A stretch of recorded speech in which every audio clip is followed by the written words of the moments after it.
Hi guys, welcome back to the channel. Today I'm just going to discuss the best type or the best technique you can use when doing squats to improve your running fitness or to overcome an injury, whether it be a hamstring strain, quadriceps tightness, anterior knee pain, or just some glute tension when you're running.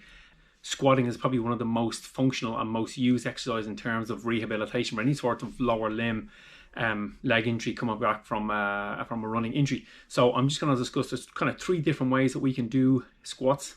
So in the first one, as you can see here, as I'm squatting down, I'm kind of pushing my weight over my heels, and therefore my backside drifts back.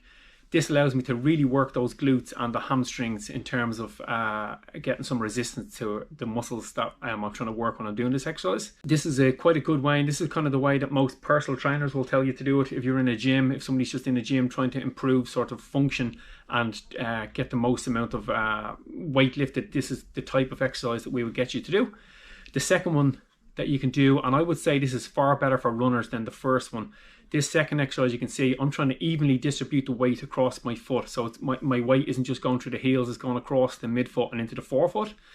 The angle at the knee will be a little bit higher, as you can see here. And the reason why I think this is so good, there's quite a good synergy between quadriceps recruitment and hamstring and glutes. So all those big running muscles, the quads, the hamstrings and the glutes, are all being asked to come into play when doing this here. And then the third type of squat that you can do, as you can see in this demonstration here, I'm going to let the weight drift forward into my anterior or my forefoot, and therefore my knees are going to drift way past my ankles. Now, a lot of personal trainers will say this is really bad technique or bad form, and that you're going to blow your knees out. There's not a whole lot of evidence to back that up. And what you're trying to do here is, when you do this, you're really working the anterior glutes here.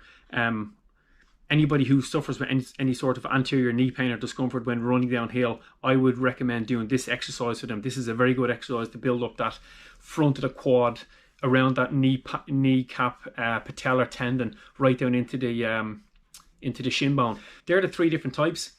Type 1, as you can see here in this picture, is just a straightforward functional. If you're just going for just some generalized thigh strength and conditioning, this will be the first one that you do. That's where the weight drifts back through the heel, and you try and push your backside back as far as you can. The second type, I would say, is the one that most runners will probably get the most benefit from. It's evenly distributing the weight across the sole of the foot, and therefore you get much more muscle recruitment, so you get the quads, hamstrings and glutes. And then the last one, if you suffer from sort of knee pain, discomfort when running downhill, this is the absolute exercise that you need to do. Anyway, hope you enjoyed those. Try them out. Let me know how to go. If you have any questions about them, just hit me down below. And remember, run far, run fast, but most of all, run sensible.